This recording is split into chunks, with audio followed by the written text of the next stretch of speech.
Good morning, everyone. All fellow panelists and the scholars, most importantly, congratulations. And like Melanie, this virtual thing kind of difficult. I mean, I was really hoping that we'll be doing this in person.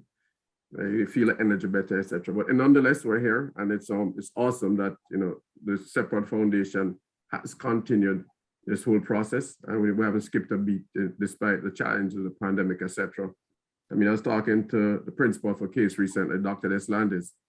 I know he was telling me that, actually enrollment in CASE has fallen. And that's very concerning. I mean, in the context of what we're discussing today about food security challenges and opportunity. So, let me just jump quickly in because I'm really keen to hear Minister Charles, to be honest with you. The challenges associated with, with agribusiness the last couple of years, it's well documented. We all know it, And we talk about food insecurity. And in Jamaica, I think sometimes we don't understand the full definition. So people believe that food insecurity relates only to having sufficient quantity of food available. Actually, food insecurity relates to not a sufficient quantity of food, but having availability of affordable and nutritious food. And that affordability line, very important.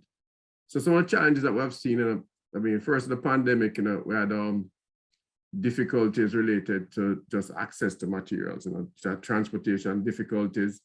We had many of the whole world is connected, the connectedness between the supply chain.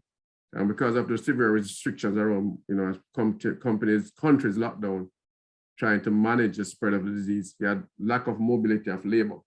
And that lack of labor resulted in many of the agricultural products all over the world not being able to be reaped, to be harvested and processed. For example, Malaysia and Indonesia, for example, with oil, where they couldn't get the workers to come in to take the palm off, to crush them, to produce oil. So that became, those are the kind of issues we were facing.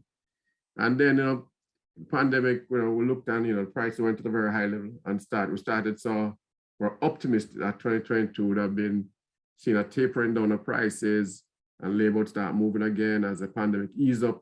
And then, it feel like we're in a Netflix series because boom, you have the situation in Europe with Ukraine and Russia, and whatever projection, we as business leaders had just came thrown out completely out the window.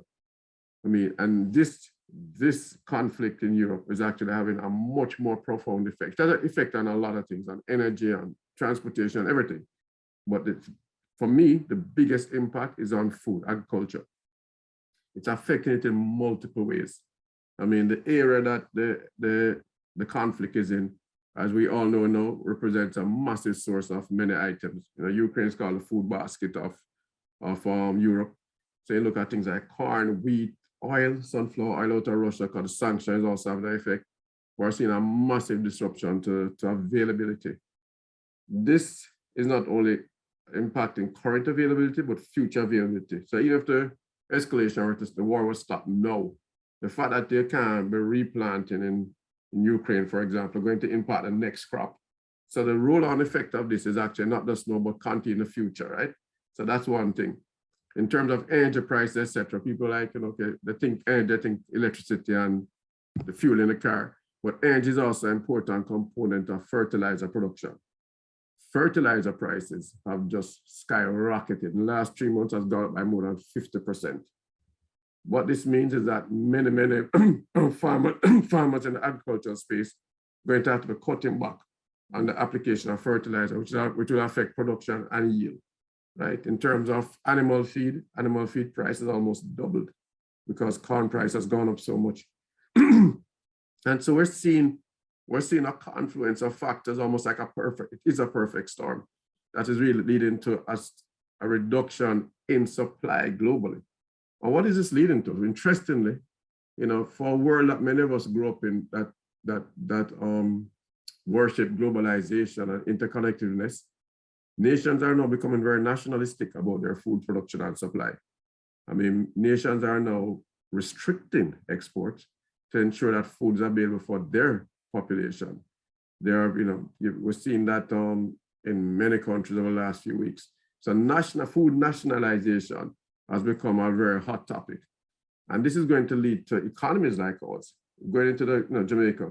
We're a very open, vulnerable economy. We import a lot of things. We import $1 billion worth of food product annually now, because we have gotten so comfortable with importing as opposed to producing on our own. Now, we can't produce everything, but certainly there's a material amount of the food that we import that we could have been producing. So when you look at all this happening, you ask, what are the, so we know the challenges, but more important, what are the opportunities going forward? Well, first of all, I think there's an opportunity for a complete mental shift.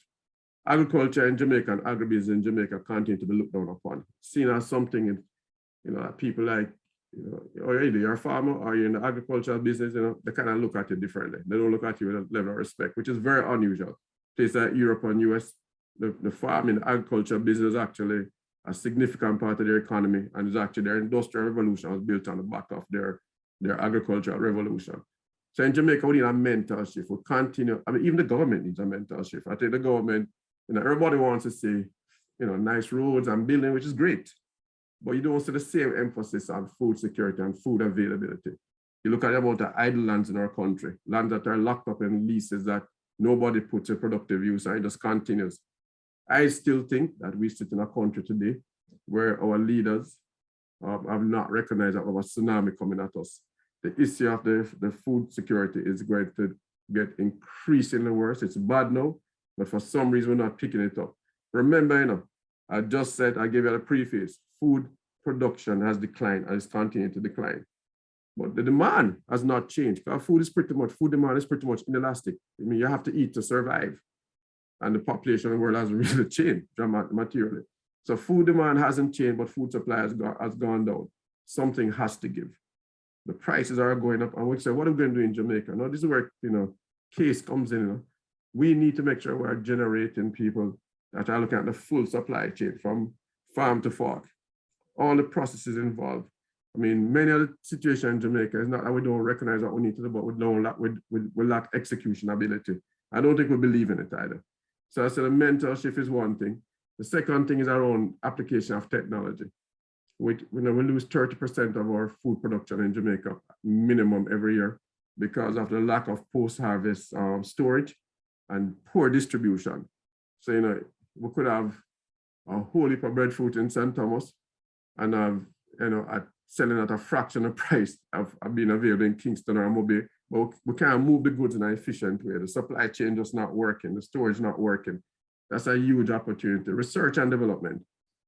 It's Dr. Deslandis and I actually went to Israel several years ago and visited Volcani Research Institute, which is like a national agricultural research station.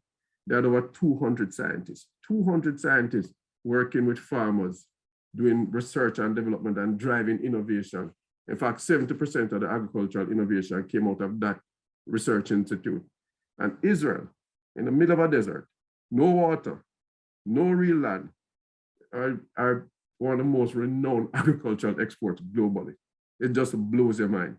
I remember speaking to the Volcano research scientists, and they're like, the biggest problem is that their farmers, they don't even wait for the research to kind of actualize fully. They hear it working, it's applied. And one thing I remember the Minister of Agriculture saying there is that one of the most important things that their farmers are educated. He was very, very clear on that. He said you can't do proper farming if the people are not educated. We need to be generating a level of education so we can transition from the kind of just simplistic primary production we're doing to one that is business oriented, that makes sense, it's economically viable. And we're looking at just primary production, but processing, distribution, the whole chain. Not only to feed ourselves, Jamaica has an opportunity now to at minimum feed the region, because the import amount I talk about for Jamaica is even worse for the region. The CARICOM region is a big importer of food.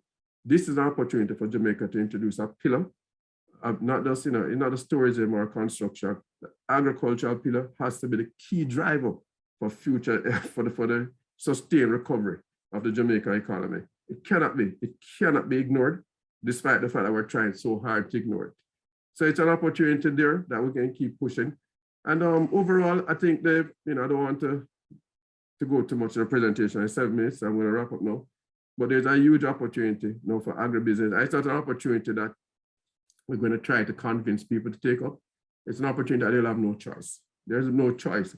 Within a few months, Jamaica will realize we have no choice but to move with rapid speed to engage and activate our agriculture agribusiness process. We cannot, when you look at food prices going 50%, Germany, Food Grocery Association last week increased prices 25 to 50% in Europe. Okay, so you're going to see what this is kind of thing that's happening to us. I'm encouraging the students to look now and see yourself not just as, you know, coming out of case and you hope to find a job. You have to see yourself as enablers that for Jamaica future survival, economic survival, and also an opportunity to grow us going forward. So I'm going to stop here, Madam Moderator, to allow others, and then we'll take questions in the panel session.